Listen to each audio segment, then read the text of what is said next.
¿Qué tal? Muy buenas noches. Nos encontramos en una nueva edición del ciclo de conferencias virtuales del Wacafest 2020, Caminos Uniendo Personas.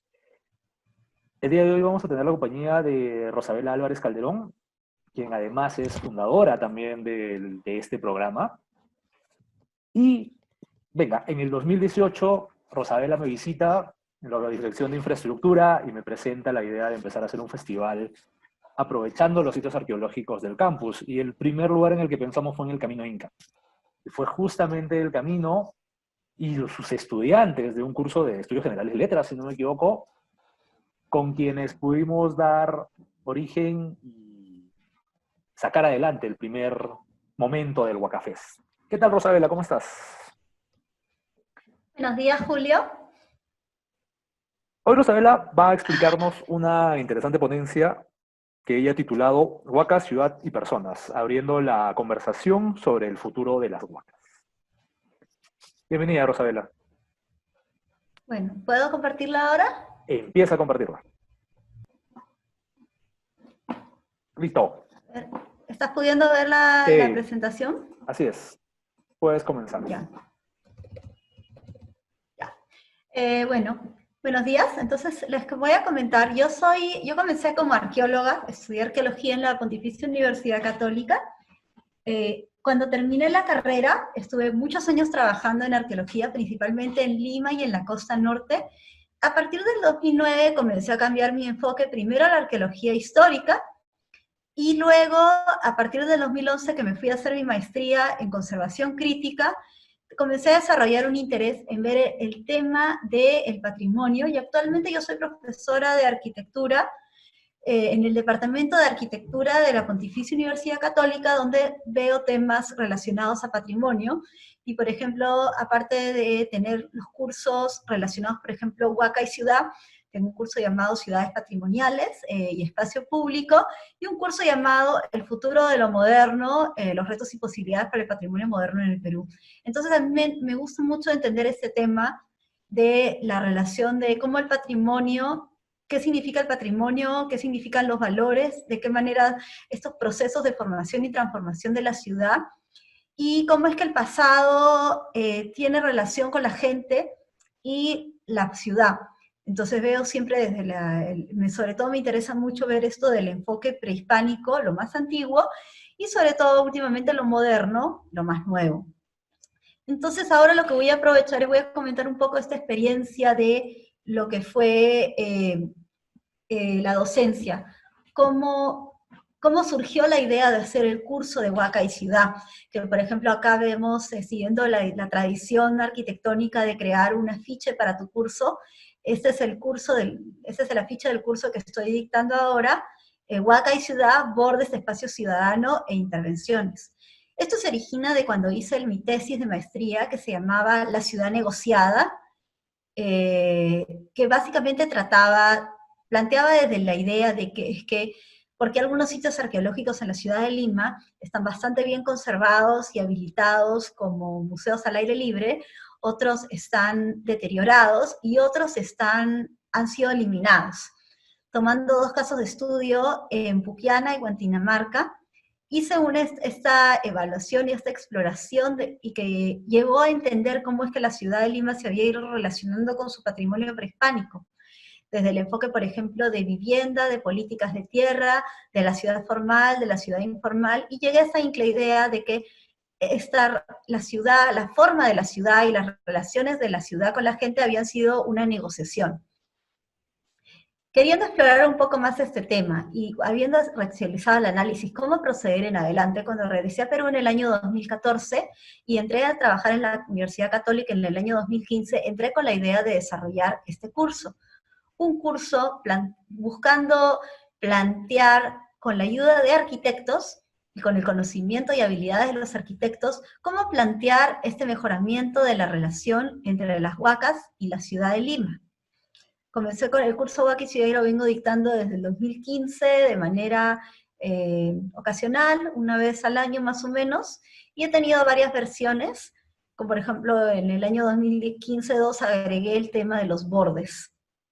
y ahorita para este año le he agregado el tema de intervenciones. Una versión de este curso también lo he dictado en el Ministerio de Cultura, y ahorita estoy haciendo, sin querer, una versión en línea a distancia de este curso, y estoy preparando una versión también una de las cosas que me gustaría hacer es ofrecer este curso para el público en general. Entonces, cuando vemos qué temas tocamos en este curso, este no es un curso de arqueología, no es un curso de historia, pero tampoco es un curso de diseño.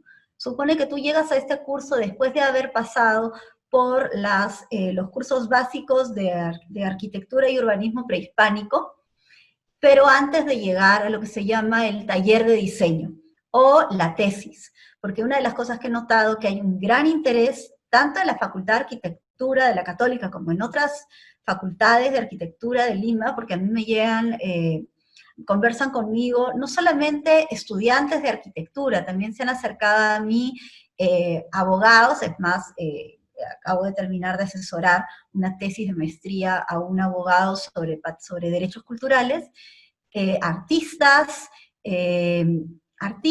arquitectos, arqueólogos. Hay un enorme interés por el patrimonio prehispánico. Los arquitectos, los ingenieros, los artistas desean intervenir, desean hacer algo, desean mejorar, explorar, conocer, apropiarse simbólicamente, y quieren saber cómo lo pueden hacer de manera responsable, de manera que implique que un respeto y una valoración al patrimonio. Entonces, por eso es que en el curso lo primero que vemos es, tratamos de entender la historia de Lima desde un enfoque de las relaciones entre el pasado y el presente. Por ejemplo, para mí fue muy importante distinguir esta idea de la ciudad formal y la ciudad informal, porque una de las realidades del mundo de hoy es que la ciudad informal, a veces ilegal, a veces no, la informalidad es no solamente en Perú y en Lima, sino en gran parte del mundo.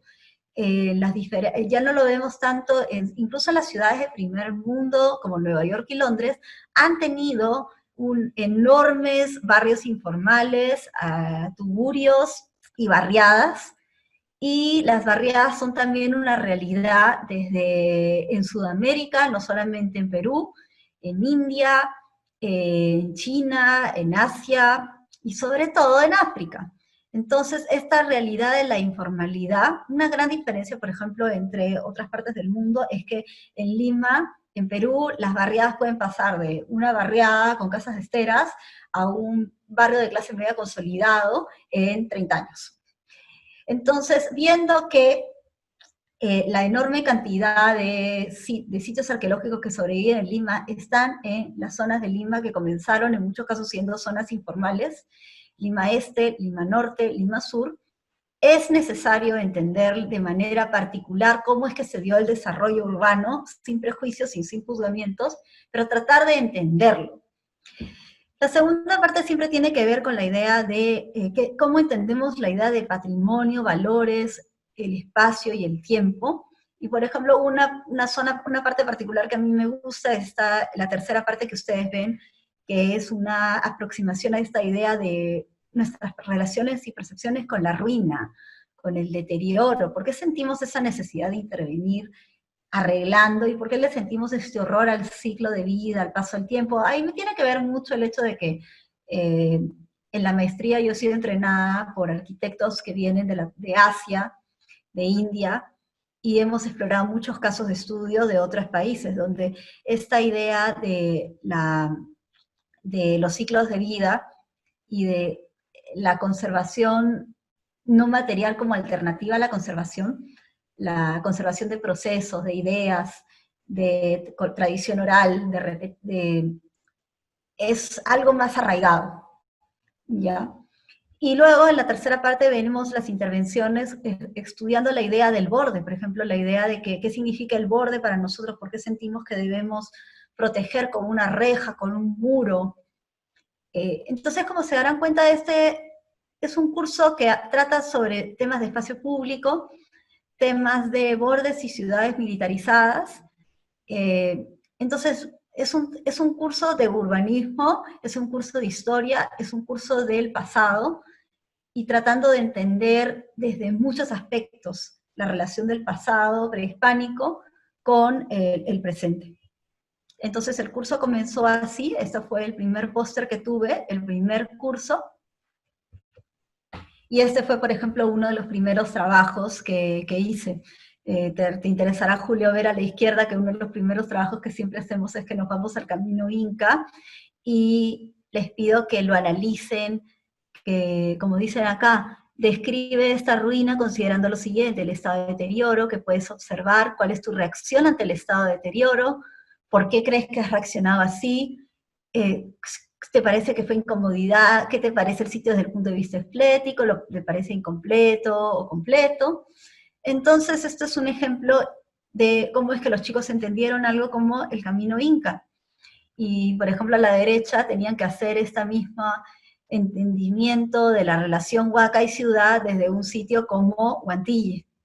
Ah, también una cosa maravillosa de trabajar en arquitectura es que los estudiantes de arquitectura hacen unos dibujos maravillosos. Se pueden comunicar muy bien a través del elemento gráfico. Y luego plantean, al final del curso los chicos tienen que plantear una intervención. Este fue, por ejemplo, uno de los primeros trabajos que me hicieron para la Huaca Corpus 2, y lo interesante acá que ven es que fue una idea muy sencilla, porque plantearon la idea de que tenemos esta huaca que ha sido puesta en valor en un barrio residencial, pero que está encerrada completamente. Entonces ellos plantearon la idea, me encanta la idea de las pequeñas ventanitas, de decir, podemos, sí, tal vez no debemos sacar la reja por el momento si es que eso implica comunicar a la gente que la huaca está desprotegida, pero sí podemos permitir que la gente se pueda acercar visualmente a la huaca, que le dé curiosidad y quiera ver. Entonces la huaca ya no es algo invisible detrás de un muro, sino es algo que puedan ver. Para que esta idea de que el interés, la curiosidad de intervenir el pasado prehispánico y de comenzar a entrenar a la siguiente generación de arquitectos a que use sus habilidades y sus experiencias para poder plantear un futuro sostenible y viable para las huacas de Lima, sobre todo aquellas que están en mayor riesgo y vulnerabilidad. Y en el caso mío, también entrenarlos para que puedan saber trabajar y colaborar no solamente con arqueólogos, sino con diferentes actores interesados y partes interesadas. En el año 2015 me llamó el arquitecto Jean-Pierre Cruz y el arquitecto Oscar Malespina para que colabore en este taller internacional que se dictó en la Universidad de Harvard, también que se llamaba Agujeros Negros Urbanos, con la idea de que muchas veces las huacas son estos agujeros negros, como el fenómeno astronómico, que al ser vistos como espacios vacíos, que no tienen un uso, no son percibidos como que tienen una función de valor en la ciudad, atraen actividad, movimiento, que no siempre es de lo más deseable y lo más negativo. Entonces yo queriendo acá, yo acompañé al grupo al visitar la Huaca El Paraíso, y después participé como crítica invitada en el examen parcial, en la evaluación parcial de este taller. De este taller salió una publicación que salió en el año 2017, que el libro que se llama Agujeros Negros Urbanos, y quiero acá resaltar esta foto, que es esta, y la idea, el aporte. Esta foto me acuerdo que la saqué del Servicio Aerofotográfico Nacional, en verdad es una foto gigantesca, y cuando estaba en el Servicio Aerofotográfico Nacional, muy generosamente me ayudaron a diseñar el corte de esta foto, y si puedes ver esta foto, estoy planteando esta relación huaca y ciudad, porque estoy viendo cómo es que acá ves lo que era el paisaje prehispánico de Pachacámac, y su relación con el territorio, el Valle del Lurín, y el Océano Pacífico y la playa, pero puedes ver cómo es que esto ya ha sido roto por la carretera, pero ves estos desarrollos urbanos, Villa El Salvador, San Juan, la zona de las mineras, e incluso la ciudad informal, que es este pequeño asentamiento Julio Cetello. Entonces vemos ya no solamente la zona arqueológica, sino vemos todo este paisaje como estaba comenzando a tomar forma. Creo que esta foto es de los años 70. Esto es cuando enseñé el curso en el 2016-2. Un punto muy importante siempre es las visitas a los sitios. Y son visitas no solamente que pretenden ser turísticas, sino que son visitas de observación. Los alumnos visitan el sitio con una hoja de evaluación de preguntas que tienen que ver, estudiar el sitio, lo material e inmaterial, pero también estudiar los bordes y estudiar la relación con la ciudad. En esta oportunidad, esta foto es del año 2016, cuando también la Facultad de Arquitectura hizo una colaboración con el Complejo Mateo Salado para construir un edificio en madera, un taller que realiza el arquitecto Renato Manrique, que en este caso creo que tenía que ver con explorar las posibilidades de qué se puede hacer con la madera. Curiosamente, esta estructura estuvo en Mateo Salado durante un tiempo.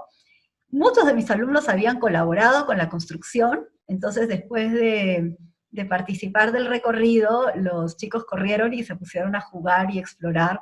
Como dije yo, creo que que más recordarán de esta visita es que tuvieron la oportunidad de interactuar en este juego para adultos.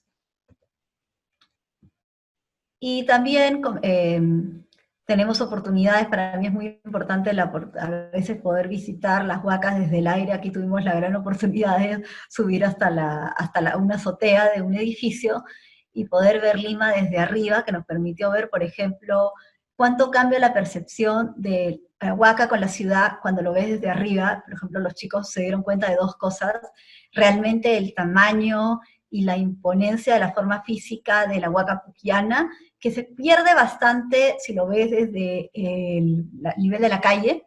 Cuando lo ves vista oblicua, en altura, realmente te das cuenta de la imponencia de este edificio. Y también como los chicos se dieron cuenta, profesora, no hay parques en Lima, no hay parques. También una de las cosas que los chicos terminaban analizando en ese semestre fue las intervenciones existentes, de qué manera impactan la huaca e impactan la ciudad.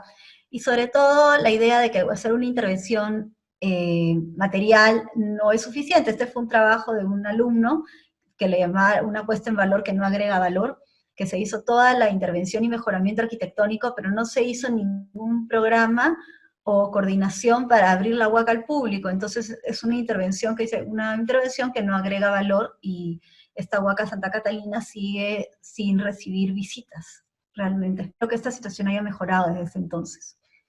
Y esa fue una idea muy interesante, porque a veces cuando no es posible necesariamente contar la historia de un sitio arqueológico, intervenirlo físicamente, a veces contar su historia y contribuye a dar legibilidad, a que la gente comience a verlo no solamente como un cerro mimetizado en el entorno, sino que te doy información para que puedas ver algo más. Este fue el caso de un proyecto de una alumna que se llama una línea de eventos desafortunados, como es que uno de los sitios arqueológicos ubicado en la Universidad Nacional de Ingeniería terminó siendo casi invisibilizado por completo. Entonces, contar esta historia, pero también propuso una propuesta muy interesante, que era simplemente cambiar la ubicación de las tribunas para que la gente, la cancha de fulbito que está al costado, no le dé la espalda a la huaca, sino obligarte a ver la huaca e interactuar con ella. Y este trabajo, que fue un trabajo muy interesante, la huaca Potosí Alto, que es la huaca que está justo detrás de la Universidad Católica, debido a lo encerrada que está, tal vez va a necesitar un muro durante muchos años. En la presentación anterior yo había planteado la idea: ¿por qué un muro tiene que ser solamente un muro? ¿Por qué no puede ser algo más? Y estas dos alumnas inmediatamente me lanzan esta propuesta de un muro interactivo, que sirva para comunicar la idea de que la huaca está protegida y que si quieres verla hay un acceso, pero un muro, un elemento de protección, también puedes aportar a la ciudad. También puede servir para permitir la entrada a la ciudad, pero también puede servir para darle un atractivo a la ciudad. Y justamente citándolas a ellas, ese proyecto me pareció tan interesante que los usé como el afiche para este año. Aparte del curso de Huaca y Ciudad, una cosa interesante que lancé desde el año 2017 fue la idea de Huacas y Museos de Lima, un curso más orientado a los cursos a los alumnos de estudios generales letras, porque nació del interés de la especialidad de arqueología, de cómo podemos atraer el interés de alumnos a la especialidad de arqueología. Confieso que yo tenía ahí una segunda agenda, que era, yo no solamente quiero que me encantaría que más chicos estudien la carrera de arqueología, pero la arqueología y el estudio del pasado prehispánico y la gestión no puede depender solo de arqueólogos profesionales. También depende de tener profesionales de otras disciplinas sensibilizados y entrenados, como decimos, que hablen nuestro lenguaje, pero que tengan otras habilidades. Es importante tener, por ejemplo, personas que aman el pasado prehispánico y que son sensibles a este en las áreas de derecho, de publicidad, de administración de empresas. Entonces, como les dije yo, me encantaría que varios de ustedes quieran decidir ser arqueólogos, pero si no son arqueólogos, quisiera que sean nuestros aliados y quisiera que podamos colaborar y trabajar juntos y que puedan llevar este interés por la arqueología a sus áreas. Entonces, sabiendo que la mejor manera que en mi opinión, de inspirar un interés por el pasado y una pasión por el pasado es llevarlos a los sitios, desde el año 2017 al 2019, este curso los llevaba a diferentes partes de Lima. Como ven acá, algunos de los sitios que hemos visitado incluye la Huaca Garagay, el Pueblo Viejo Pucará, Huaycán de Pariachi, incluso en algunas partes veíamos parques de Lima. Una de las fotos abajo que ven es que estamos descansando en el Parque Polonia, porque les comuniqué que a veces los elementos del pasado prehispánico no son solamente las huacas, sino que, como les dije yo, de dónde sale toda el agua que alimenta los numerosos parques que tiene Jesús María del sistema de canales prehispánicos. En el caso de arriba ven, por ejemplo, un caso de la residencial San Felipe, y es porque tenían que rastrear, uno de los trabajos finales durante un tiempo fue diseñar tu propio recorrido histórico urbanístico. Entonces estas chicas diseñaron un recorrido de la residencial San Felipe que incluía necesariamente incluir el pasado prehispánico del territorio. Y en el caso de Barranco, que hicieron también un recorrido bien interesante, que también buscaba rastrear el pasado prehispánico de Barranco, que ahora está mayormente invisible. Y hemos hecho todo. En este curso fue bastante experimental, no solamente por ser uno de estos poquísimos cursos que el 90% del tiempo los chicos no estamos en el salón de clase y tienen que caminar muchísimo, sino que incluso las evaluaciones han sido experimentales. Hemos hecho desde los chicos diseñando su propio recorrido histórico, y eso era su trabajo del semestre, hasta tener que diseñar una exposición fotográfica, como en este caso que la montamos en los jardines frente a Estudios Generales Letras. Y estoy muy contenta de decir que este curso ganó un premio de innovación a la docencia en el año 2018.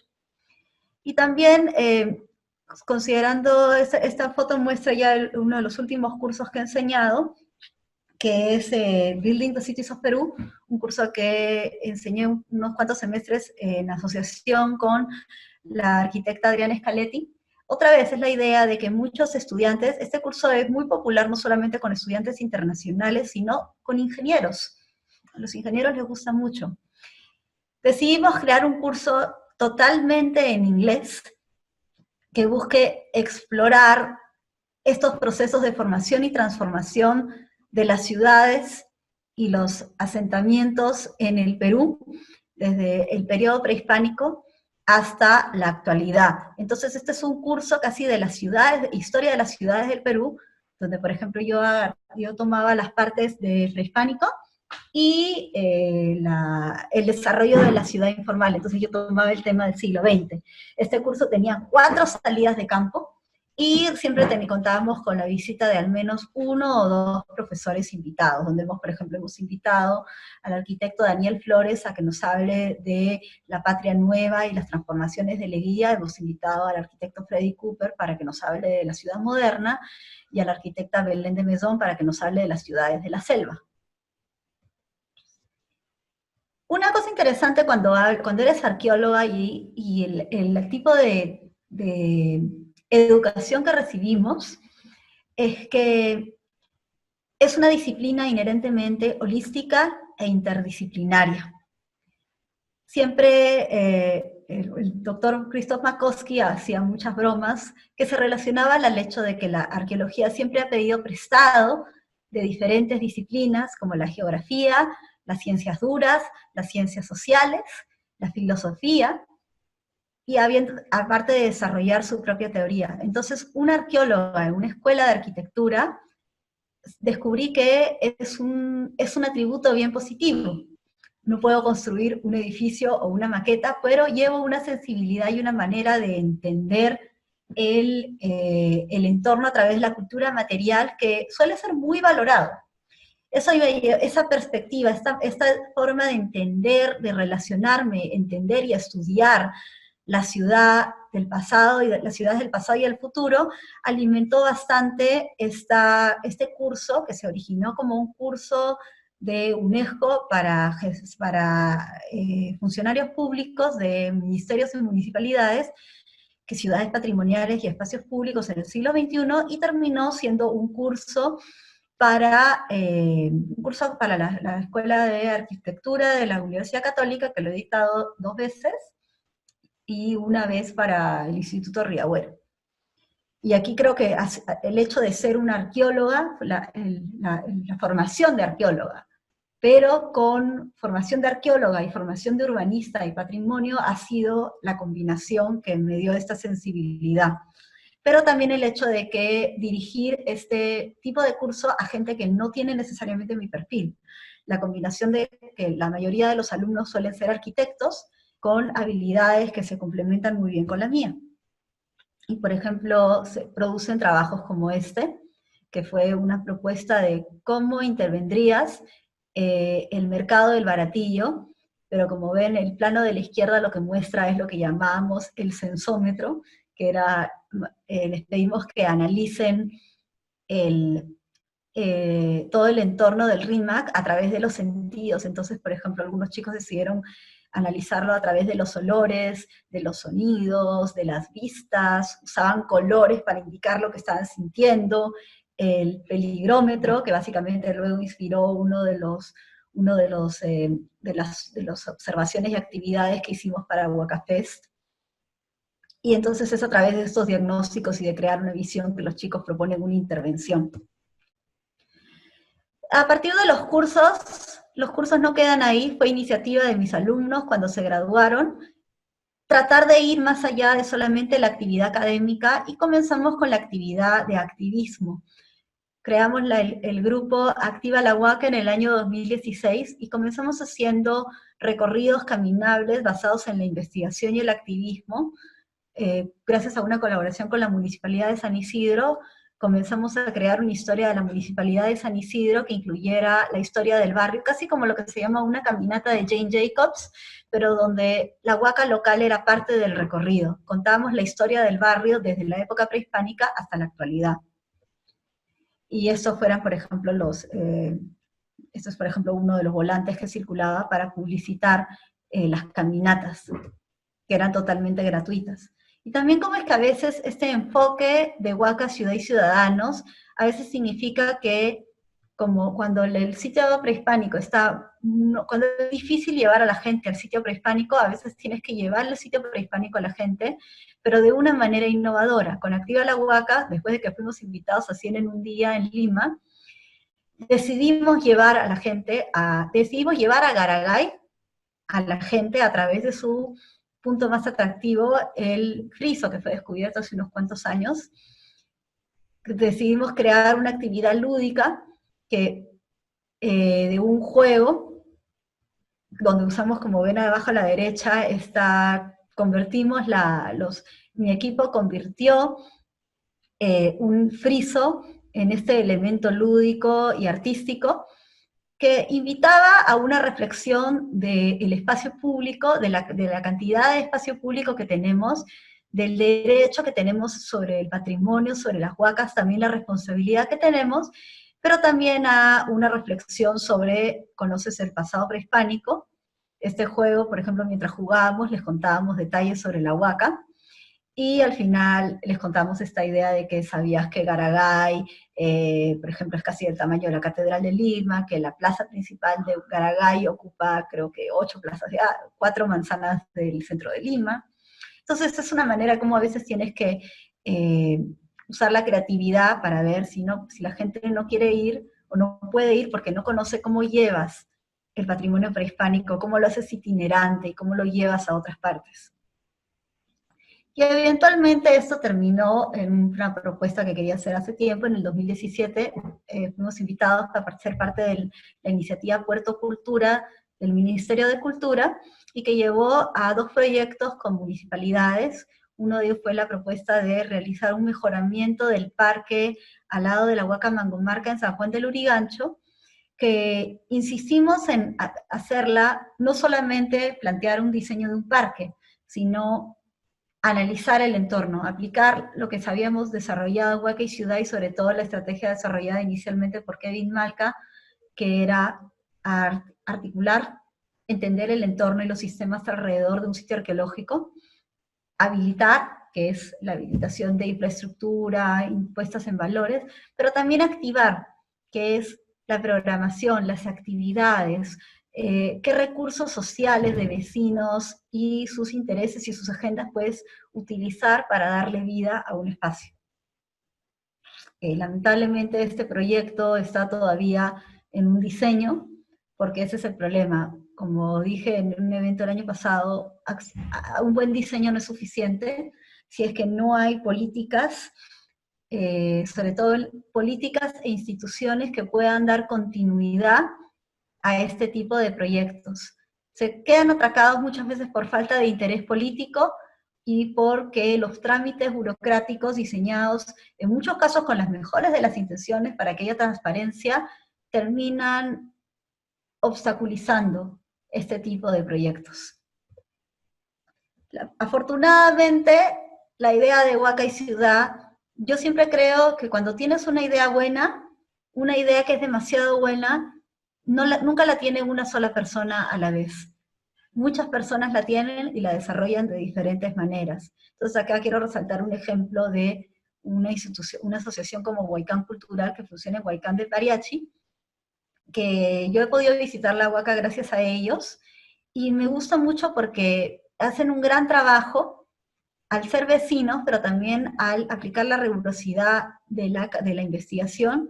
Ellos cuentan una historia que no solamente es del pasado prehispánico, sino también cuentan la historia reciente, cuentan la historia de cómo se formó o sea, involucran a las lomas que hay alrededor, al territorio, involucran el pasado virreinal, las haciendas que habían alrededor, pero también cuentan la historia más reciente de cómo se formó el barrio de Huaycán, la presencia de los militares, y sobre todo la presencia terrorista, esta historia negativa que a veces no se quiere incluir, e incluso cómo ahora hacen todas estas actividades culturales para que la Huaca pueda ser este espacio cultural donde los vecinos del lugar hacen casi como ciencia ciudadana, de ser las personas que contribuyen con su monitoreo y su conservación, porque se convierte en un espacio para la gente. Entonces, con esto termino. La idea es que siempre con los cursos de Huaca y Ciudad, yo veo en la educación patrimonial, pienso una cosa: lo que nosotros podemos hacer es tratar de buscar transmitir nuestros valores, que consideramos a nosotros prioritario, pero también identificar lo que creemos que van a ser las necesidades del futuro, y contribuir a entrenar a la futura generación de profesionales a que puedan, a lo que nosotros consideramos que es lo que deben saber, pero también tenemos que ser muy conscientes de que nosotros somos profesionales ahora, pero el mundo que estos estudiantes van a encontrar en unos años va a ser muy diferente. Probablemente van a haber posibilidades que ahora no se nos han ocurrido. Entonces, es una necesidad de abrirles la mente a la colaboración, a la rigurosidad, a la honestidad, pero también inculcarles ideas de justicia, de usar la idea del patrimonio para combatir desigualdades, una reflexión de por qué valoras el patrimonio. Siempre comenzamos el curso con las preguntas, ¿por qué valorar el patrimonio? ¿Para quién? ¿Y quién decide? Entonces, y siempre para mí la educación es un tema muy importante, la educación y la mentoría, que yo valoro mucho, sobre todo cuando eres una arqueóloga que enseñas en una escuela de arquitectos, siempre estás reconociendo tus propias limitaciones, pero también hay un proceso de aprendizaje mutuo. Yo estoy muy agradecida de todo lo que he podido aprender de mis alumnos y de todo lo que he podido, todas las... Oye, súper interesante.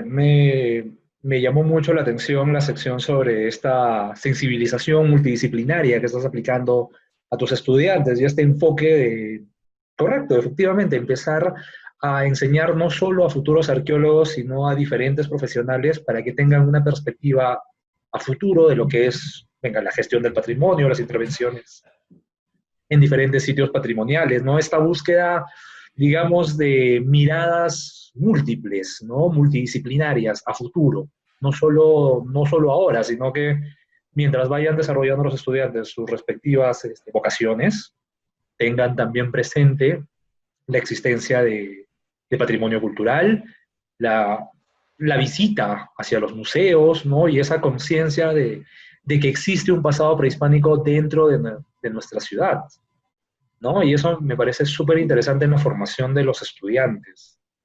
Otra cosa Sobre que... todo una cosa, Sigue, sigue. sí. Una cosa que creo que a muchos les ha intrigado bastante es saber que el pasado prehispánico no solamente son las huacas, sino, por ejemplo, muchas veces hay zonas donde había un pasado prehispánico, pero este ha desaparecido. En Barranco, por ejemplo, ya no queda ningún elemento visible del pasado prehispánico, a pesar de que hay elementos que han contribuido a darle forma, como los canales y los caminos. En muchas partes el río Surco sigue alimentando de agua a Barranco, a pesar de que como está corriendo bajo la superficie, ya no lo vemos. Hay distritos como Santa Anita, que uno pensará que tal vez no tiene muchas huacas, si es que pensamos en lo prehispánico solamente en las huacas sobre la superficie, Claro, e lo que se ve ignoramos, ahora. claro, que ignoramos lo que está por debajo, no solamente los cementerios, sino también los caminos, también los canales.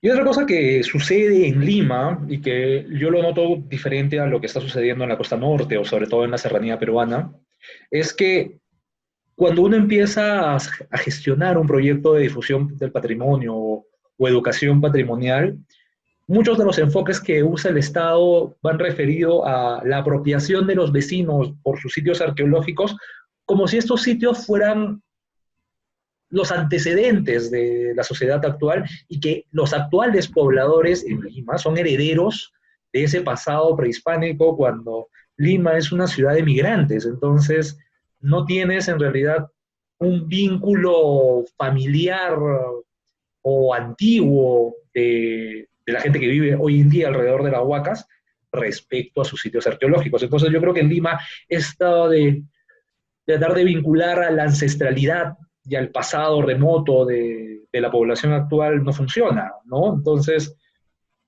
el ejemplo que mostrabas de Huaycán de Cineguilla, de Huaycán de Mariachi, ¿no? Pariachi, sí. Va referido en realidad a aprovechar en buena parte la historia reciente y a partir de ellos ir conectando a la población hacia ya no el valor de la antigüedad heredada, sino el valor patrimonial del sitio por ser antiguo y por formar parte del patrimonio cultural de la nación. Es correcto, ¿no?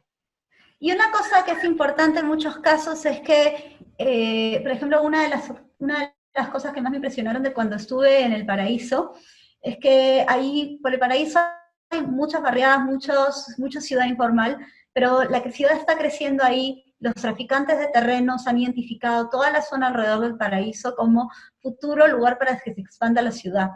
El problema es que mientras que los sitios arqueológicos están ahí, su inabilidad de estar solos, o si nos niegan el acceso, vamos a perder ese espacio abierto que, o sea, básicamente esa idea de que sobre todo esta pandemia nos debería haber enseñado a ver el valor de los espacios abiertos de gran tamaño, que a veces, ahora que muchos vivimos en departamentos minúsculos con demasiada gente, que incluso la necesidad de mantener un distanciamiento social se vuelve una urgencia de salud, un tema de salud pública, pero ¿qué pasa cuando no hay lugares abiertos donde uno pueda ir a mantener distancia?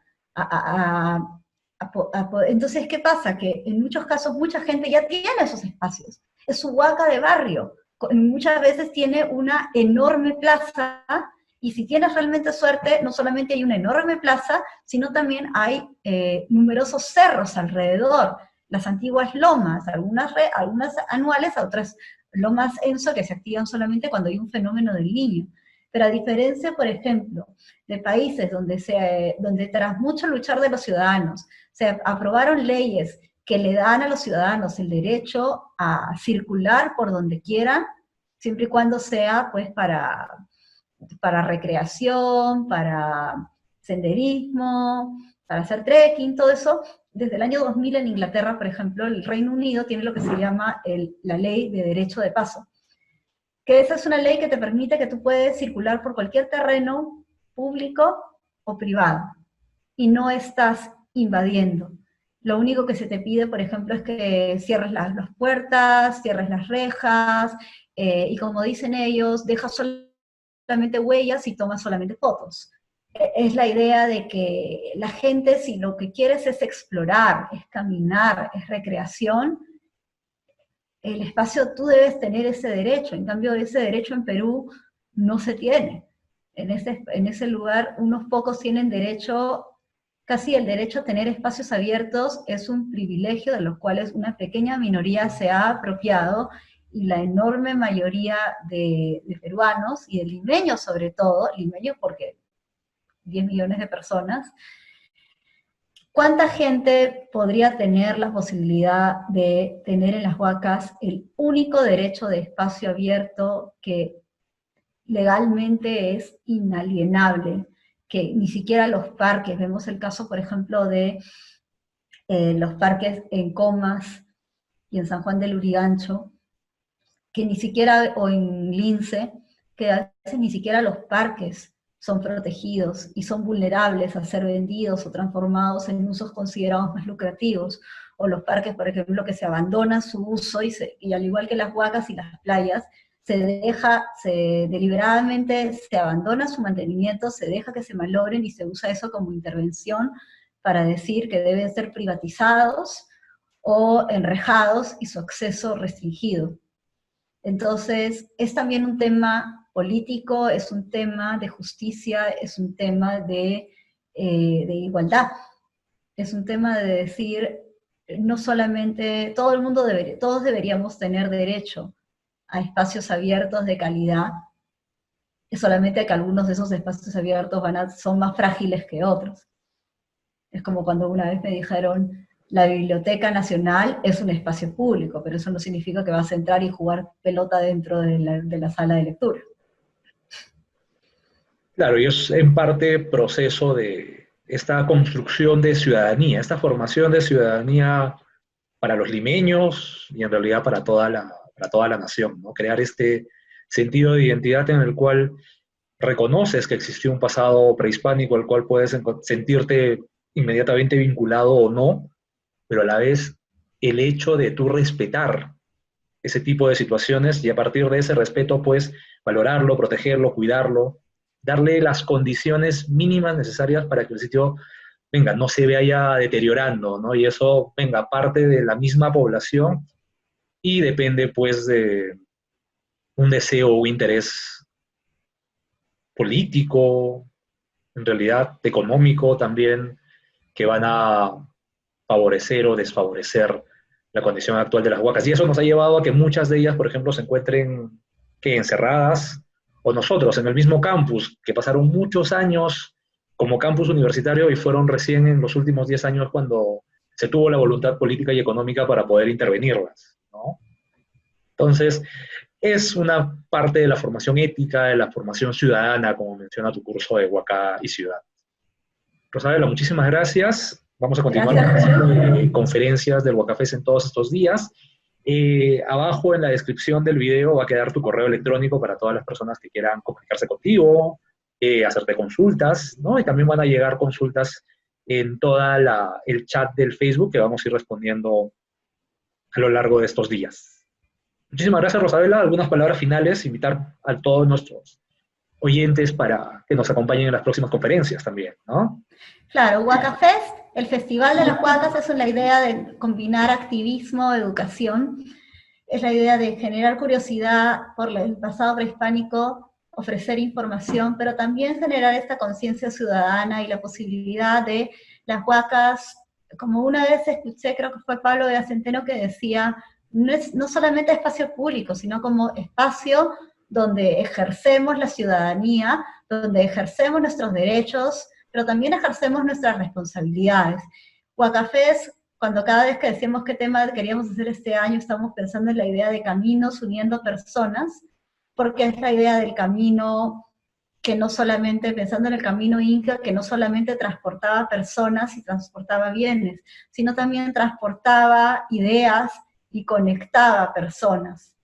Entonces, es otra vez, y como decíamos nosotros, el camino no es solamente el edificio, sino, ya aquí citando a Antonio Machado, el camino se hace al andar. El camino no es solamente la arquitectura, sino el camino es lo que nosotros, entonces ahora que no podemos salir a las huacas, tenemos que hacer camino al andar, pero de manera a distancia y usando la tecnología. Entonces les invito, a la situación. Estén al tanto con el Facebook de Huacafés Maranga 2020 y participen, asistan y compartan sobre las otras conferencias y sobre todo qué piensan también ustedes de su propia relación y de su barrio sobre las huacas y cómo podemos contribuir a seguir haciendo camino al andar y unir personas. Muchísimas gracias, Rosabela. Adiós. Nos vemos. Chao, chao. Chao. Listo.